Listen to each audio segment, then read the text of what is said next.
جب کبھی بجھنے پر آئے گی ہم اسے اور بھڑکا دیں گے۔ امیر المومنین مولا علی شیر خدا کرم اللہ تعالی وجہ الکریم نے ان آیات مبارکہ کی تلاوت کر کے ارشاد فرمایا۔ اب ذرا انٹرپریٹیشن سنیے گا، اس کی وضاحت سنیے گا۔ فرماتے خدا کی قسم مہمانوں کا حشر نہ تو پیروں پر ہوگا اور نہ ہی انہیں ہانکا جائے گا، بلکہ ان کے لیے جنتی اونٹنیاں لائی جائیں گی جن کی مثل مخلوق نے نہ دیکھی ہوگی۔ اونٹنیوں پر سونے کے کجاوے ہوں گے، سونے کی کاٹھی ہوگی اور ان کی لگامیں زبرجد یعنی قیمتی پتھر کی ہوں گی۔ وہ ان پر سوار ہوں گے حتیٰ کہ جنت کا دروازہ کھٹکھٹائیں گے۔ کیسا پروٹوکول ہوگا کہ لوگ پریشان ہوں گے اور یہ اللہ کے مہمان جنتی سواریوں پر جنت کی طرف جائیں گے۔ نبی پاک علیہ الصلوۃ والسلام نے ارشاد فرمایا 3 گروہوں یعنی گروپس کی صورت میں لوگوں کا حشر ہوگا، ایک رغبت رکھنے والوں اور ڈرنے والوں کا، دوسرا گروہ ان لوگوں کا جو اونٹوں پر 2، 3، 4 اور 10 تک سوار ہوں گے، باقی تیسرے گروہ کو، تھرڈ گروہ کو آگ اکٹھا کرے گی جہاں وہ لوگ دن گزاریں گے، آگ ان کے ساتھ دن گزارے گی، جہاں وہ رات گزاریں گے آگ بھی ان کے ساتھ وہیں رات گزارے گی۔ یہ نبی کریم علیہ الصلوۃ والسلام نے ارشاد فرمایا بروز قیامت انبیاء کرام علیہ الصلوۃ والسلام کا حشر چوپایوں پر ہوگا، وہ ان پر سوار ہو کر محشر تک پہنچیں گے۔ حضرت صالح علیہ الصلوۃ والسلام کو ان کی اسی ہسٹوریکل اونٹنی پر بٹھایا جائے گا جس کا ذکر قرآن میں بھی موجود ہے۔ نبی پاک فرماتے ہیں مجھے براق پر اٹھایا جائے گا اور میرے دونوں بیٹے سبحان اللہ امام حسن اور امام حسین دونوں جنتی اونٹنیوں پر سوار ہوں گے۔ حضرت بلال بھی جنتی اونٹنی پر سوار ہو کر صرف اذان اور 2 برحق شہادتیں دیتے آئیں گے، حتیٰ کہ جب وہ اشہد ان محمد رسول اللہ کہیں گے تو اگلے پچھلے ایمان والے ان کے ساتھ گواہی دیں گے۔ چنانچہ جس نے دنیا میں اس گواہی کو قبول کیا تھا اس کی گواہی قبول کر لی جائے گی، اور جس نے دنیا میں اسے جھٹلایا تھا اس کی قبول نہیں کی جائے گی۔ ناظرین یہ تو تھا خاص لوگوں کا احوال، کتنا خوبصورت احوال ہے کہ وہاں بھی وہ امن میں ہوں گے، چین میں ہوں گے، سواریوں پر ہوں گے۔ مگر عام مسلمانوں کا بھی قیامت کے دن استقبال ہوگا۔ حضرت سیدنا عمر بن قیس ملائی رحمۃ اللہ تعالی بیان کرتے ہیں کہ مسلمان جب اپنی قبر سے نکلے گا تو اس کا عمل خوبصورت شکل اور بہترین خوشبو کی صورت میں ہوگا، اسے ویلکم کرے گا اور اس سے پوچھے گا تم مجھے پہچانتے ہو؟ بندہ کہے گا نہیں، مگر اتنا ضرور ہے کہ اللہ پاک نے تمہاری بو کو معطر اور صورت کو بڑا حسین بنایا ہے۔ وہ کہے گا دنیا میں بھی تم اسی طرح تھے، میں تمہارا نیک عمل ہوں، جب تک تم دنیا میں رہے میں تم پر سوار رہا، آج کے دن تم مجھ پر سوار ہو جاؤ۔ جبکہ جو غیر مسلم ہوگا، نان بلیور ہوں گے، ان کا عمل اس کا استقبال بدترین صورت اور سخت بدبو کے ساتھ کرے گا اور پوچھے گا کیا تم مجھے پہچانتے ہو؟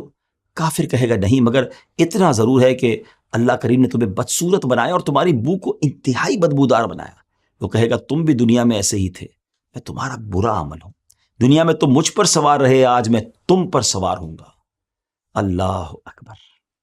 پیارے آقا علیہ الصلوۃ والسلام نے فرمایا اللہ پاک کے نزدیک محبوب ترین لوگ غربا ہیں۔ عرض کی گئی غربا کون لوگ ہیں؟ ارشاد فرمایا وہ لوگ جو اپنا دین بچانے کے لیے راہ فرار اختیار کرتے ہیں۔ بروز قیامت ان لوگوں کو حضرت عیسیٰ علیہ الصلوۃ والسلام کے ساتھ جمع کیا جائے گا۔ ایک اور جگہ پیارے آقا علیہ الصلوۃ والسلام کا ارشاد فرمایا بروز قیامت علماء کے سامنے معاذ بن جبل رضی اللہ عنہ کا ایک منفرد مقام ہوگا۔ سنیے گا ناظرین، فرمایا ایک مقام پر آپ علیہ الصلوۃ والسلام نے فرمایا میری امت میں حلال و حرام کا سب سے زیادہ علم رکھنے والے معاذ بن جبل رضی اللہ تعالیٰ عنہ ہیں، عظیم صحابی ہیں۔ حضرت علامہ سیوطی رحمۃ اللہ تعالی فرماتے ہیں میں کہتا ہوں کہ اسی کا نتیجہ ہے کہ حضرت سیدنا معاذ رضی اللہ تعالیٰ عنہ بروز قیامت تمام علماء کے آگے ہوں گے، علماء آپ کے پیچھے پیچھے ہوں گے۔ اور یہ بھی معلوم ہو گیا کہ حضرت سیدنا معاذ رضی اللہ تعالیٰ عنہ جن علماء کے آگے آگے جلوہ فرما ہوں گے وہ حلال و حرام کا علم رکھنے والے علماء ہوں گے، اور یہی علماء حاملین شریعت ہیں۔ حضرت سیدنا عبداللہ بن سلام رضی اللہ تعالیٰ عنہ بیان کرتے ہیں بروز قیامت ہر نیک و بد کو کھڑے ہونے کا حکم ملے گا سوائے سود خور کے۔ وہ ایسے سٹینڈ اپ ہوگا، ایسے کھڑا ہوگا جیسے وہ شخص کھڑا ہوتا ہے جیسے آسیب نے چھو کر حواس خراب کر دیے ہوں، جس کو ہم نہیں دیکھتے کوئی شخص پاگل ہے، اس کے حواس ہی نہیں ہوتے۔ فرمایا سود والا قیامت کے دن اس طرح ہوگا اور اس کا گلا گھونٹا جا رہا ہو۔ رسول کریم علیہ الصلوۃ والسلام نے ارشاد فرمایا بروز قیامت ایک قوم کو اللہ پاک ان کی قبروں سے اس حالت میں اٹھائے گا کہ ان کے منہ سے بھڑکتی ہوئی آگ نکل رہی ہوگی۔ عرض کی گئی یا رسول اللہ صلی اللہ تعالی علیہ وسلم وہ کون لوگ ہوں گے؟ ارشاد فرمایا کیا تم نے نہیں دیکھا کہ اللہ کریم ارشاد فرماتا ہے ترجمہ کنز ایمان وہ جو یتیموں کا مال ناحق کھاتے ہیں وہ تو اپنے پیٹ میں نری آگ بھرتے ہیں۔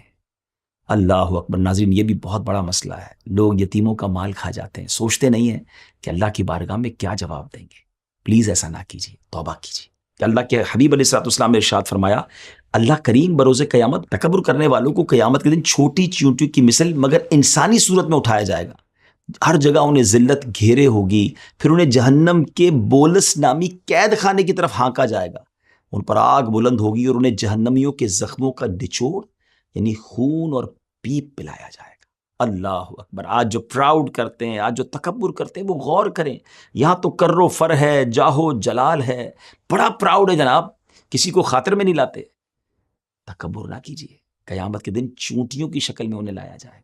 پیارے آقا علیہ الصلوۃ والسلام نے ارشاد فرمایا, جس نے سوال سے بے نیاز کرنے والی چیز پاس ہونے کے باوجود بھی سوال کیا, یعنی بلا ضرورت اور کوئی مجبوری نہیں, پھر بھی لوگ سوال کر رہے ہوتے ہیں, مانگ رہے ہوتے ہیں, تو فرمایا تو بروز قیامت اس حال میں آئے گا کہ اس کا سوال اس کے چہرے پر خراشے بن کر ظاہر ہو رہا ہوگا. اگین لیسن ہے اس میں کہ کیوں لوگوں سے مانگ رہے ہوتے ہیں لوگ, حالانکہ ہوتا ہے ان کے پاس. آج تو لوگوں کو ہم دھوکہ دے دیں گے, آج تو لوگوں کو پتہ نہیں چلے گا, وہ مستحق سمجھ کر مدد کر دیں گے. بعض اوقات تو ایسی سٹوریز بھی سوشل میڈیا پہ ملتی ہیں کہ کسی بیگر کو, کسی فقیر کو جب پکڑا گیا تو پتہ چلا اس کے بعد لاکھوں روپے نکل رہے ہیں. تو اگر اللہ نے دیا ہے تو کبھی کسی کے آگے ہاتھ نہ پھیلائے, بلکہ سچی بات یہ ہے, دنیا والوں سے کیوں مانگنا ہے, اللہ سے عرض کرے نا. خودداری ہونی چاہیے. حضرت سیدنا زازان رضی اللہ تعالیٰ بیان کرتے ہیں, جس نے اس لیے قرآن پڑھا کہ اس کے ذریعے لوگوں سے کھائے تو بروز قیامت وہ اس حالت میں آئے گا کہ اس کے چہرے کی ہڈیوں پر بالکل گوشت نہیں ہوگا. اللہ اکبر. اللہ کرے کہ ہم اپنے سارے کام اللہ کی رضا کے لیے کریں. رسول اکرم علیہ الصلوۃ والسلام نے فرمایا, جس نے آدھی بات کے ذریعے بھی کسی مسلمان کے قتل میں مدد کی ہوگی. اب ایک اور کنڈیشن سنیے گا, بروز قیامت وہ اس حالت میں آئے گا کہ اس کی دونوں آنکھوں کے درمیان لکھا ہوگا, یہ شخص اللہ پاک کی رحمت سے نا امید ہے. غور کیجیے, آج تو بے جا قتل بھی کیے جا رہے ہیں, تکلیف بھی پہنچائی جا رہی ہے. ایسا نہ کیجیے. اللہ پاک مجھے اور آپ کو ظلم سے بچائے, ظلم کرنے سے بھی بچائے اور ظالموں کے ظلم سے بھی بچائے. سرکار دو عالم علیہ الصلوۃ والسلام نے ارشاد فرمایا, اب ایک اور کنڈیشن سمجھیے, جس نے قبلے کی طرف تھوکا ہوگا وہ بروز قیامت اس حال میں اٹھایا جائے گا کہ اس کا تھوک اس کی دونوں آنکھوں کے درمیان ہوگا. اب ظاہر اس کی کنڈیشنز ہیں کہ جناب معاذ اللہ معلوم ہونے کے باوجود اور بے ادبی کی نیت سے یہ کام کرے گا, تو ہمیں بے ادبی سے بچنا ہے. رسول پاک علیہ الصلوۃ والسلام نے ارشاد فرمایا, جس کے پاس 2 بیویاں ہوں اور پھر وہ ان کے درمیان عدل سے کام نہ لے, تو قیامت کے دن وہ یوں آئے گا کہ اس کا آدھا جو دھڑ ہوگا وہ شل ہوگا, اور ایک روایت میں کہ اس کا آدھا دھڑ گر چکا ہوگا. آج کسی کو پیرالائز کوئی ہو جائے, فالج ہو جائے تو کتنا ڈیفیکلٹ ہوتا ہے. قیامت کے دن ایسا شخص آدھا اس کا دھڑ یا تو گر چکا ہوگا یا وہ مفلوج ہو چکا ہوگا, شل ہو چکا ہوگا. اگر اللہ نے آپ کو ایک سے زائد ازواج دی ہیں تو انصاف کیجیے. یہ میں جو آپ کو الگ الگ حدیثیں سنا رہا ہوں نا, تاکہ آپ کو کنڈیشنز پتہ چلیں. پہلے ہم نے اللہ کے محبوب لوگوں کا پروٹوکول سنا, ان پر کیسی نعمتیں ہوں گی, وہ کیسے سکون میں ہوں گے. مگر یہ وہ افراد ہیں کہ جو یہ مسٹیکس کرنے والے ہیں, یہ غلطیاں کرنے والے ہیں, اور ان کا قیامت کے دن کیا حال ہوگا, کس حالت میں آئیں گے, وہ ہم بتا رہے ہیں. اور اللہ کی رحمت ہے نا کہ ہمیں دنیا میں ہی پتہ چل گیا ہے, تو ہم ان چیزوں سے بچنے لگ جائیں. ایک اور حدیث پاک سنیے. نبی پاک علیہ الصلوۃ والسلام نے ارشاد فرمایا کہ منہ پر عیب لگانے والے, پیٹھ پیچھے برائی کرنے والے, چغلی کھانے والے اور نیک لوگوں پر تہمت لگانے والوں کو اللہ پاک بروز قیامت کتوں کی شکل میں اٹھائے گا. اب کون چاہتا ہے کہ وہ اس شکل میں اٹھے؟ تو پھر یہ کام نہ کرے نا. روایت میں آتا ہے کہ جو اس حالت میں مرا کہ وہ منہ پر اور پیٹھ پیچھے لوگوں کے عیب بیان کرنے والا ہو اور لوگوں کے برے نام رکھنے والا ہو, تو بروز قیامت اس کی علامت یعنی اس کا سمبل یہ ہوگا کہ اللہ پاک اس کی دونوں بانچیں کہتے ہیں یہ دونوں ہونٹوں کے جو کونے ہوتے ہیں نا, اسے لے کر اس کی ناک تک داغ لگائے گا. کیسے برداشت ہوں گی چیزیں؟ آج لوگ عیبوں کی تلاش میں رہتے ہیں, کسی طرح کسی کا عیب پتہ چل جائے تو جناب سوشل میڈیا پہ ڈال دیں, اسے وائرل کر دیں. حضرت سیدتنا عائشہ رضی اللہ تعالیٰ عنہا بیان فرماتی ہیں کہ رسول اکرم علیہ الصلوۃ والسلام نے ارشاد فرمایا, جس نے کسی کی بالشت بھر زمین بھی ناحق لی ہوگی, بروز قیامت 7 زمینوں کا طوق بنا کر اس کے گلے میں ڈالا جائے گا. اللہ اکبر. آج تو زمینوں پہ قبضہ کیا جا رہا ہے اور لوگ بڑے کر و فر سے کہتے ہیں جو کرنا ہے کر لو, مجھ سے کوئی نہیں واپس لے سکتا. ٹھیک ہے جناب, آج آپ سے کوئی واپس نہیں لے سکتا, مگر کیا بروز قیامت اس پنشمنٹ کو برداشت کر سکیں گے؟ جس کا حق نکلتا ہے نا دنیا میں دے دیجئے, معافی مانگ لیجئے.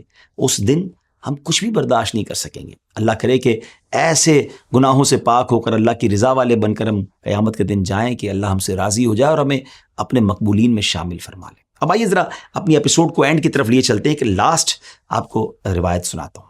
نبی پاک علیہ السلام نے ارشاد فرمایا، جو 10 لوگوں کا بھی امیر ہوگا بروز قیامت اللہ پاک اسے اس حالت میں اٹھائے گا کہ اس کے دونوں ہاتھ اس کی گردن کے ساتھ بندھے ہوئے ہوں گے۔ اگر وہ نیک ہوگا تو اس کی بندش کھول دی جائے گی، اور اگر وہ بدکار ہوگا تو اس بندش پر ایک اور بندش کا اضافہ کر دیا جائے گا۔ اب وہ لوگ جو صاحب اقتدار ہیں، وہ لوگ جو کنٹرول رکھتے ہیں، جو لوگوں کے امیر ہیں یا ہیڈ ہیں، انہیں سوچنا ہے کہ انصاف کرنا ہے، ورنہ ایسا نہ ہو کہ نا انصافی بائس ہو جاتے ہیں، اپنے پسند کے فیصلے کر رہے ہوتے ہیں۔ اگر اللہ نے موقع دیا ہے نا کسی کا لیڈر بننے کا، کسی کا نگران بننے کا، اقتدار دیا ہے، تو انصاف کرنا ہے، ورنہ قیامت کے دن یہ سزا برداشت نہیں ہوگی۔ ناظرین، دوسری ایپیسوڈ ہماری آلموسٹ کمپلیٹ ہوئی۔ اگلی ایپیسوڈ کو انشاءاللہ آپ نے دیکھنا ہے، کیونکہ اس میں ہم اچھے اور نیک اعمال کرنے والوں کے بارے میں سنیں کہ وہ کیسے اللہ کی بارگاہ میں آئیں گے، ان پر کیا کیا انعامات ہوں گی، کیا کیا نوازشوں کی بارش ہوگی، اور انشاءاللہ پھر بہت ساری معلومات کے ساتھ آپ کے ساتھ ملاقات ہوگی، اس دعا کے ساتھ کہ اللہ کریم محشر میں ہماری عزتوں کی حفاظت فرمائے، ہمیں پوری مخلوق کے سامنے رسوا ہونے سے بچائے، اور پیارے نبیوں اور اپنے مقبولین کے ساتھ ہمارا حشر فرمائے۔ آج بھی جو ہم نے گفتگو کی ہے، اگر اس کے ریفرنسز آپ جاننا چاہیں تو ڈسکرپشن میں آپ جا کر دیکھ سکتے ہیں۔ ہمارے چینل کو سبسکرائب کیجئے، لائک کر دیجئے، اگر آپ کو یہ ایپیسوڈ پسند آئی ہے تو اسے شیئر بھی کیجئے اچھی نیتوں کے ساتھ۔ انشاءاللہ یہ ایسی شیئرنگ ہے جو انشاءاللہ آپ کے لیے ثواب کا بھی باعث بنے گی۔